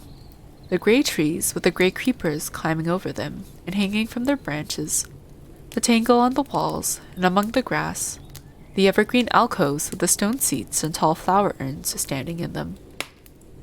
"I never thought I'd see this place," he said at last in a whisper. "Did you know about it?" asked Mary. She had spoken aloud, and he made a sign to her. "We must talk low," he said, "or someone will hear us and wonder what's to do in here." "Oh, I forgot," said Mary, feeling frightened and putting her hand quickly against her mouth. "Did you know about the garden?" she asked again, when she had recovered herself. Dickon nodded. "Martha told me there was one, as no one ever went inside," he answered. "Us used to wonder what it was like." He stopped and looked round at the lovely grey tangle about him, and his round eyes looked queerly happy. The nests as'll be here come springtime," he said. "It'd be the safest nestin' place in England. No one never come in near, and tangles of trees and roses to build in. I wonder all the birds on the moor don't build here." Mistress Mary put her hand on his arm again, and without knowing it. "Will there be roses?" she whispered. "Can you tell? I thought perhaps they were all dead." No, not them. Not all of them," he answered. "Look here." He stepped out to the nearest tree, an old one with grey lichen all over its bark, but upholding a curtain of tangled sprays and branches. He took a thick knife out of his pocket and opened one of its blades. "There's lots of dead wood as ought to be cut out," he said, "and there's a lot of old wood, but it made some new last year. This here's a new bit." And he touched a shoot which looked brownish-green instead of hard, dry gray. Mary touched it herself in an eager, reverent way. "That one," she said. "Is that one quite alive?" "Quite?" Dickon curved his wide, smiling mouth. "It's as wick as you or me," he said. And Mary remembered that Martha had told her that wick meant alive or lively. "I'm glad it's wick," she cried out in her whisper. "I want them all to be wick. Let us go round the garden and count how many wick ones there are." She quite panted with eagerness, and Dickon was as eager as she was. They went from tree to tree and from bush to bush. Dickon carried his knife in his hand and showed her things which she thought wonderful. "They've run wild," he said, "but the strongest ones has fair thrived on it. The delicatest ones has died out, but the others has growed and spread, till they's a wonder. See here." And he pulled down a thick, grey, dry-looking branch. "A body might think this was dead wood, but I don't believe it is. Down to the root, I'll cut it low down and see." He knelt, and with his knife cut the lifeless-looking branch through, not far above the earth. "There," he said exultantly. "I told thee so. There's green in that wood yet. Look at it." Mary was down on her knees before he spoke, gazing with all her might. "When it looks a bit greenish and juicy like that, it's wick," he explained. "When the inside is dry and breaks easy, like this here piece I've cut off, it's done for. There's a big root here as all this live wood sprung out of. And if the old wood's cut off and it's dug round and took care of, there'll be—" He stopped and lifted his face to look up at the climbing and hanging sprays above him. "There'll be a fountain of roses here this summer." They went from bush to bush and from tree to tree. He was very strong and clever with his knife, and knew how to cut the dry and dead wood away, and could tell when an unpromising bough or twig had still green life in it. In the course of half an hour, Mary thought she could tell too, and when he cut through a lifeless-looking branch, she would cry out joyfully under her breath when she caught sight of the least shade of moist green. The spade and hoe and fork were very useful. He showed her how to use the fork while he dug about roots with the spade and stirred the earth and let the air in. They were working industriously round one of the biggest standard roses when he caught sight of something which made him utter an exclamation of surprise. "Why," he cried, pointing to the grass a few feet away, Who did that there? It was one of Mary's own little clearings round the pale green points. I did it, said Mary. Why, I thought thou didn't know nothing about gardening, he exclaimed. I don't, she answered. But they were so little, and the grass was so thick and strong, they looked as if they had no room to breathe. So I made a place for them. I don't even know what they are. Dickon went and knelt down by them, smiling his wide smile. Thou was right, he said. A gardener couldn't have told thee better. They'll grow now like Jack's beanstalk. They're crocuses and snowdrops, and these here is narcissuses. Turning to another patch. And here's daffy down-dillies. They will be a sight. He ran from one clearing to another. Thou has done a lot of work for such a little wench, he said, looking her over. I'm growing fatter, said Mary, and I'm growing stronger. I used always to be tired. When I dig, I'm not tired at all. I like to smell the earth when it's turned up. It's good, it's rare good for thee, he said, nodding his head wisely. There's not as nice as the smell of good clean earth, except the smell of fresh growing things when the rain falls on 'em. I get out on the moor many a day when it's rainin', and I lie under a bush and listen to the soft swish of drops on the heather, and I just sniff and sniff. My nose end fair quivers like a rabbit's, mother says. Do you never catch cold? Inquired Mary, gazing at him wonderingly. She had never seen such a funny boy, or such a nice one. Not me, he said, grinning. I never catched cold since I was born. I wasn't brought up nesh enough. I've chased about the moor in all weathers, same as the rabbit does. Mother says I've sniffed up too much fresh air for 12 year to ever get to sniffin' with cold. I'm as tough as a white thorn knob stick. He was working all the while he was talking, and Mary was following him and helping him with her fork or the trowel. There's a lot of work to do here, he said. He said once, looking about quite exultantly. Will you come again and help me to do it? Mary begged. I'm sure I can help too. I can dig and pull up weeds and do whatever you tell me. Oh, do come, Dickon. I'll come every day if thou wants me. Rain or shine, he answered stoutly. It's the best fun I ever had in my life. Shut in here and wakening up a garden. If you will come, said Mary, if you will help me to make it alive, I don't know what I'll do, she ended helplessly. What could you do for a boy like that? I'll tell thee what thou'll do, said Dickon with his happy grin. Thou'll get fat, and thou'll get as hungry as a young fox, and thou'll learn how to talk to the robin, same as I do. We'll have a lot of fun. He began to walk about, looking up in the trees and at the walls and bushes with a thoughtful expression. I wouldn't want to make it look like a gardener's garden, all clipped and spick and span, would you? He said. It's nicer like this, with things running wild and swinging and catching hold of each other. Don't let us make it tidy, said Mary anxiously. It wouldn't seem like a secret garden if it was tidy. Dickon stood, rubbing his rusty red head with a rather puzzled look. It's a secret garden, sure enough, he said. But seems like someone besides the robin must have been in it since it was shut up 10 years ago. But the door was locked and the key was buried, said Mary. No one could get in. That's true, he answered. It's a queer place. Seems to me as if there's been a bit of pruning done here and there, later than 10 years ago. But how could it have been done? Said Mary. He was examining a branch of a standard rose, and he shook his head. Aye, how could it? He murmured, with the door locked and the key buried. Mistress Mary always felt that however many years she lived, she should never forget that first morning when her garden began to grow. Of course, it did not seem to begin to grow fast to her that morning. When Dickon began to clear places to plant seeds, she remembered that Basil had sung at her when he wanted to tease her. Are there any flowers that look like bells? She inquired. Lily of the valley does, he answered, digging away with the trowel. And there's Canterbury bells and campanulas. Let us plant some, said Mary. There's Lily of the valley here already. I saw 'em. They'll have growed too close and we'll have to separate 'em, but there's plenty. The other ones takes 2 years to bloom from seed, but I can bring you some bits of plants from our cottage garden. Why does thou want them?"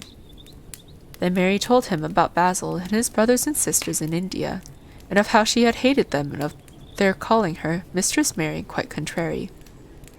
"They used to dance round and sing at me. They sang, 'Mistress Mary quite contrary, how does your garden grow? With silver bells and cockle shells and marigolds all in a row.' I just remembered it, and it made me wonder if there were really flowers like silver bells." She frowned a little and gave her trowel a rather spiteful dig into the earth. "I wasn't as contrary as they were." But Dickon laughed. "Eh?" he said, and as he crumbled the rich black soil, she saw he was sniffing up the scent of it. "There doesn't seem to be no need for one to be contrary when there's flowers and such like, and such lots of friendly wild things running about, making homes for themselves, or building nests and singing and whistling, does there?" Mary, kneeling by him, holding the seeds, looked at him and stopped frowning. "Dickon," she said, "you are as nice as Martha said you were. I like you, and you make the 5th person. I never thought I should like 5 people." Dickon sat up on his heels as Martha did when she was polishing the grate. He did look funny and delightful, Mary thought, with his round blue eyes and red cheeks and happy-looking turned-up nose. "Only 5 folk as thou likes," he said. "Who's the other 4? "Your mother and Martha," Mary checked them off on her fingers, "and the robin and Ben Weatherstaff." Dickon laughed so that he was obliged to stifle the sound by putting his arm over his mouth. "I know thou thinks I'm a queer lad," he said, "but I think thou'rt the queerest little lass I ever saw." Then Mary did a strange thing. She leaned forward and asked him a question she had never dreamed of asking anyone before, and as she tried to ask it in Yorkshire, because that was his language, and in India, a native was always pleased if you knew his speech. "Does thou like me?" she said. "Eh," he answered heartily, "that I does. I likes thee wonderful, and so does the robin, I do believe." "That's 2 then," said Mary. "That's 2 for me."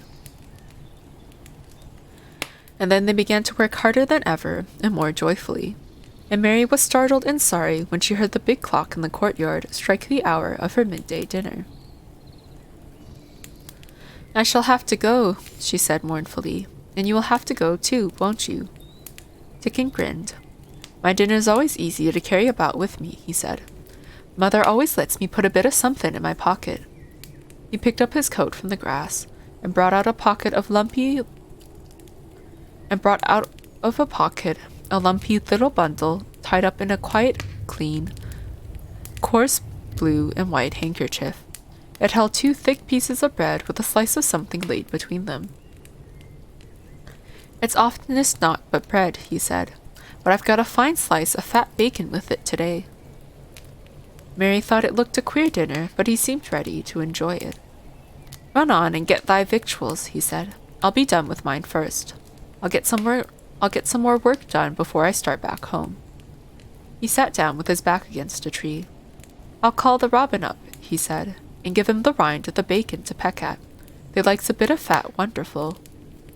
Mary could scarcely bear to leave him. Suddenly it seemed as if he might be a sort of wood fairy who might be gone when she came into the garden again. He seemed too good to be true. She went slowly, halfway to the door in the wall, and then she stopped and went back. "Whatever happens, you never would tell," she said. His poppy-colored cheeks were distended with his first big bite of bread and bacon, but he managed to smile encouragingly. "If thou was a missel thrush and showed me where thy nest was, does thou think I'd tell anyone?" "Not me," he said. "Thou'rt as safe as a missel thrush." But she was quite sure she was.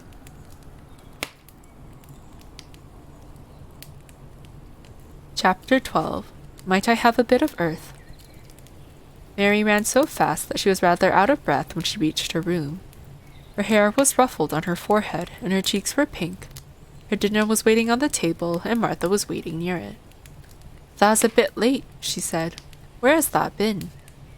"I've seen Dickon," said Mary. "I've seen Dickon." I knew he'd come, said Martha exultantly. How does that like him?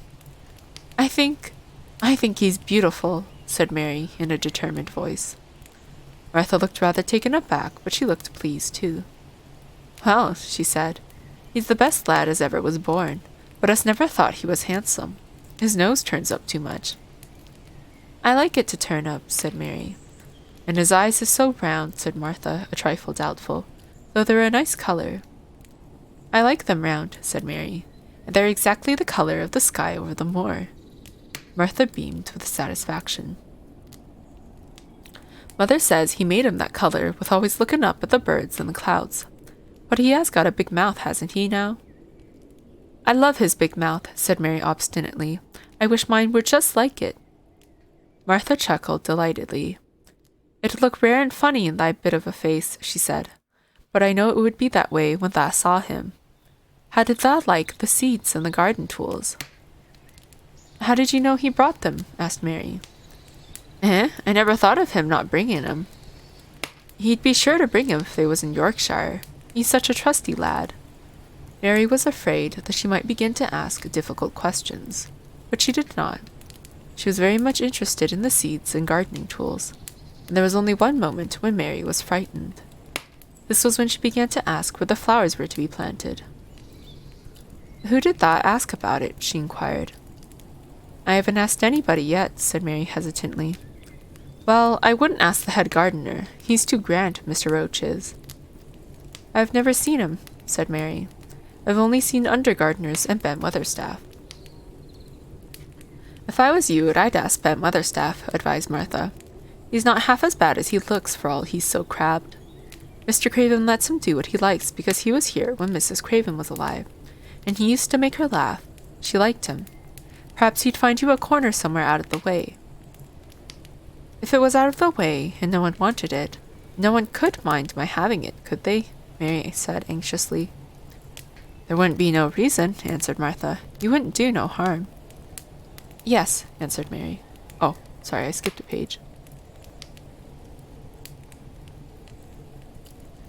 Mary ate her dinner as quickly as she could, and when she rose from the table, she was going to run to her room to put on her hat again. But Martha stopped her. I've got something to tell you, she said. I thought I'd let you eat your dinner first. Mr. Craven came back this morning, and I think he wants to see you. Mary turned quite pale. Oh, she said. Why? Why? He didn't want to see me when I came. I heard Pitcher say he didn't. Well, exclaimed Martha, Mrs. Medlock says it's because of Mother. She was walking to Thwaite village, and she met him. She never spoke to him before, but Mrs. Craven had been to our cottage 2 or 3 times. He'd forgot, but Mother hadn't, and she made bold to stop him. I don't know what she said to him about you, but she said something has put him in the mind to see you before he goes away again, tomorrow.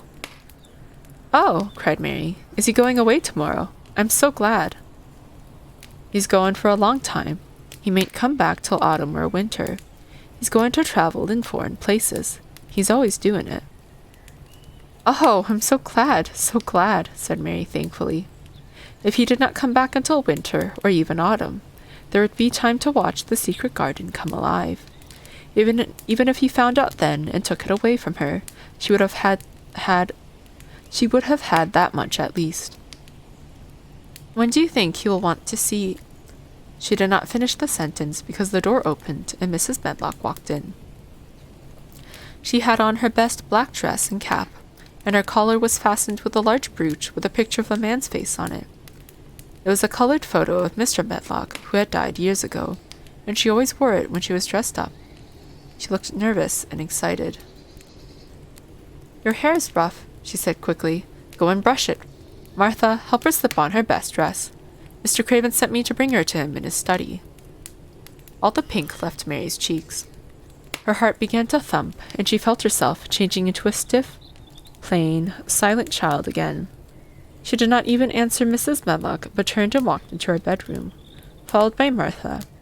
She said nothing while her dress was changed and her hair brushed, and after she was quite tidy, she followed Mrs. Medlock down the corridors in silence. What was there for her to say?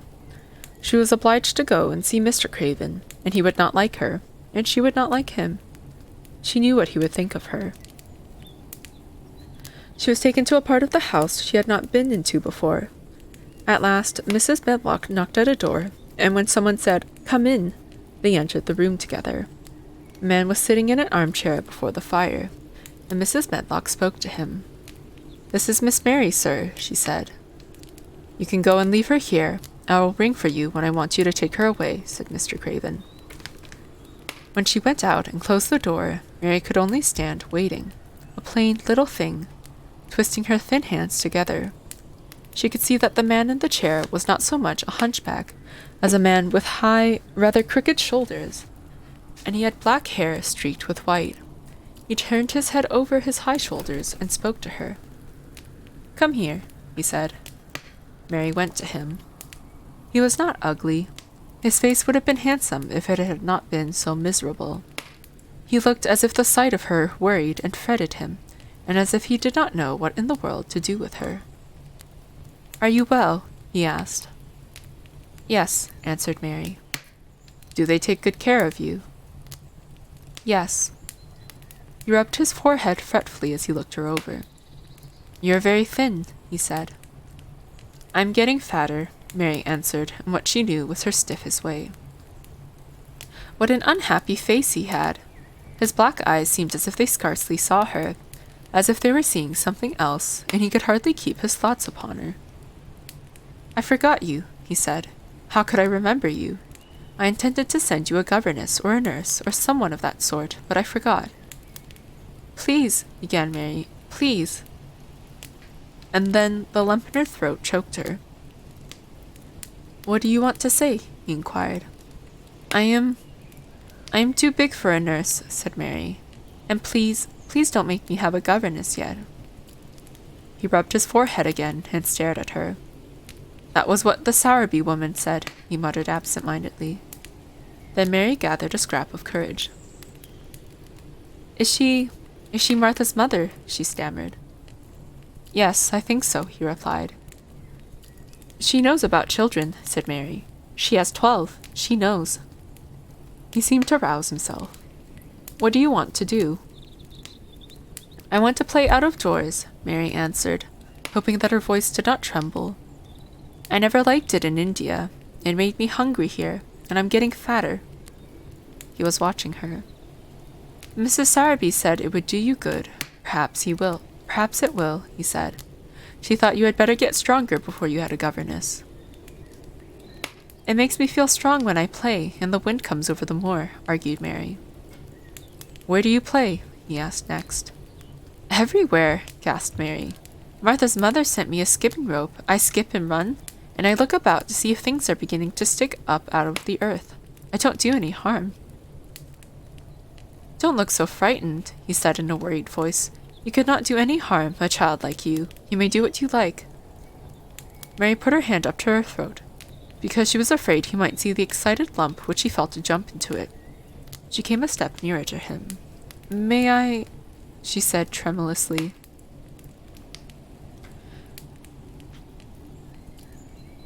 Her anxious little face seemed to worry him more than ever. "Don't look so frightened," he exclaimed. "Of course you may. I am your guardian, though I am a poor one for any child. I cannot give you time or attention. I am too ill and wretched and distracted, but I wish you to be happy and comfortable. I don't know anything about children, but Mrs. Medlock is to see that you have all you need. I sent for you today because Mrs. Sowerby said I ought to see you. Her daughter talked about you. She thought you needed fresh air and freedom and running about." "She knows all about children," Mary said again, in spite of herself. "She ought to," said Mr. Craven. "I thought her rather bold to stop me on the moor, but she said Mrs. Craven had been kind to her." It seemed hard for him to speak his dead wife's name. "She is a respectable woman. Now I've seen you, I think she said sensible things. Play out of doors as much as you like. It's a big place, and you may go where you like and amuse yourself as you like. Is there anything you want?" As if a sudden thought had struck him. "Do you want toys? Books? Dolls?" "Might I," quavered Mary, "might I have a bit of earth?" In her eagerness, she did not realize how queer the words would sound, and that they were not the ones she had meant to say. Mr. Craven looked quite startled. Earth, he repeated. What do you mean? To plant seeds in, to make things grow, to see them come alive, Mary faltered. He gazed at her a moment, and then passed his hand quickly over his eyes. Do you care about gardens so much? He said slowly. I didn't know about them in India, said Mary. I was always ill and tired, and it was too hot. I sometimes made little beds in the sand and stuck flowers in them. But here it is different. Mr. Craven got up and began to walk slowly across the room. A bit of earth, he said to himself, and Mary thought that somehow she must have reminded him of something. When he stopped and spoke to her, his dark eyes looked almost soft and kind. You can have as much earth as you want, he said. You remind me of someone else who loved the earth and things that grow. When you see a bit of earth you want, with something like a smile, take it, child, and make it come alive. May I take it from anywhere, if it's not wanted? Anywhere, he answered. There, you must go now. I am tired. He touched the bell to call Mrs. Medlock. Goodbye. I shall be away all summer. Mrs. Medlock came so quickly that Mary thought she must have been waiting in the corridor.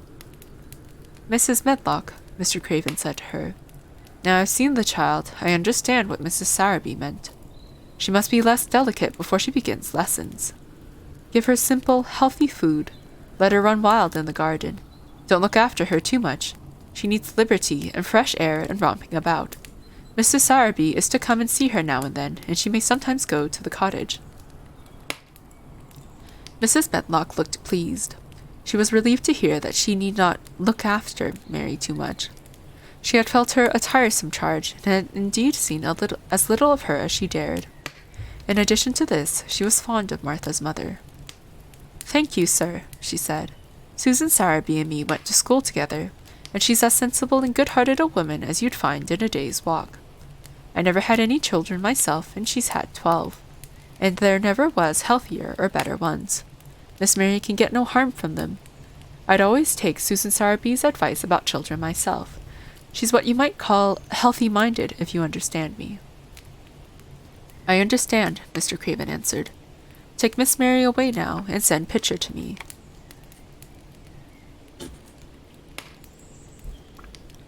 When Mrs. Medlock left her at the end of her own corridor, Mary flew back to her room. She found Martha waiting there. Martha had, in fact, hurried back after she had removed the dinner service. I can have my garden, cried Mary. I may have it where I like. I'm not going to have a governess for a long time. Your mother is coming to see me, and I may go to your cottage. He says a little girl like me could not do any harm, and I may do what I like, anywhere.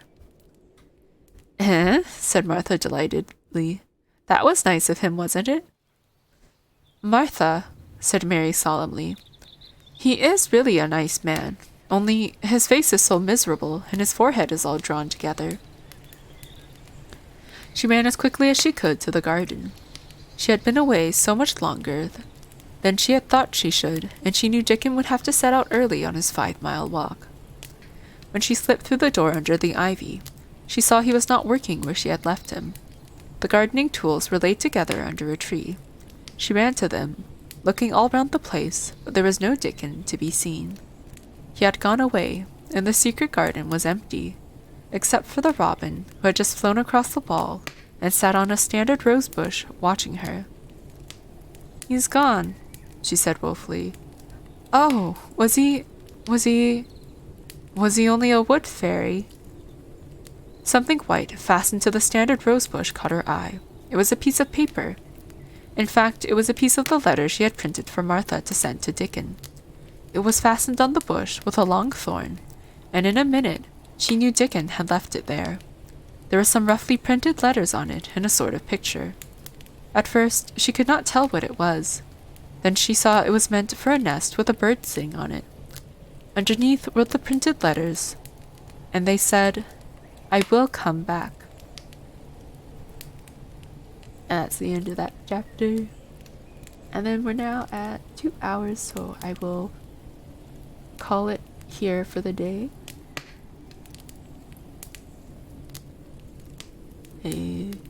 Thank you everybody who stopped by, and for those that stayed behind to listen. I hope you guys enjoyed the book. This is one of my favorites.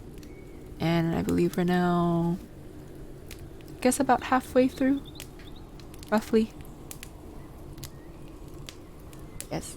If you want to listen to more of The Secret Garden, I plan to do it every Sunday around this time.